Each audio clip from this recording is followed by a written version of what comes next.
Congregation, settle in your seats. The Reverend Frontalot is on the mic and about to speak. I'm about to freak you out, make you shiver in the pew while I'm delivering to you my sermon and divinity ensues. Brought by the one true God, it's a fact. Anybody else who ever had a God, their God's whack. We ain't gotta worry about him, we picked the right horse. You're in the right house of worship, of course. And forces are gathering out in the world to diminish our faith in ways radical and thorough, to discourage us from loving anything that's immaterial, to tempt our children with ever fruitier cereal, and worst of all, to call us idiots while they do it. My congregation, listen, I'm about to walk you through it. We're gonna take the nation back from the heathens that's within it. We're gonna get the most egregious of the atheists in prison, cause a schism while we're at it, but emerge on top. And once we purified our ranks, we won't stop. We'll purify your minds of what's illegitimately thought. It's not to be a battle indiscriminately fought, but an orchestrated effort, and I'm gonna need you to commit. Might take a couple generations for this deviltry to quit. Start with the kids, in fact, they get distracted from the Lord. So I'd like you to write a couple letters to your school board.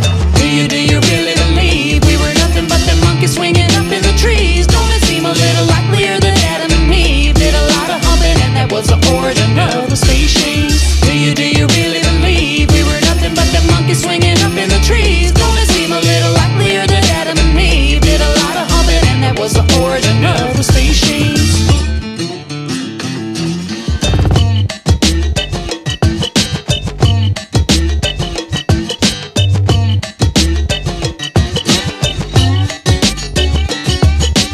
What has this so-called science ever done for us? But trumpeted that when ashes go to ashes and dust to dust. Despite the fuss of living, energy gets conserved, denying the weight of the soul of a man. This is ill-deserved. This is still the curse of Copernicus that we suffer. Secular thought ought not to overflow its buffer and run roughshod through the minds of you, the population. Heretics such as Dawkins and Sagan overstep their station to say that what we see and what we believe should be confluent. Look to your reverend to end apostasy. It's what I'm doing. Look to your holy book to light the way. That is its purpose. Open it up and you'll find Eden before you even scratch the surface. Sure, this should be mirrored in the textbooks verbatim, but I'm not in a position yet to issue ultimatums. So I lay down my scheme. We'll make it seem as though creation isn't anything we'd like to interject to education. We'll wrangle up the language, science, data, theorem, the irreducible complexity of the ears we use to hear them, gnashing teeth and wailing from Kansas to PA. Yes, my flock, I talk of futures not imminent but underway.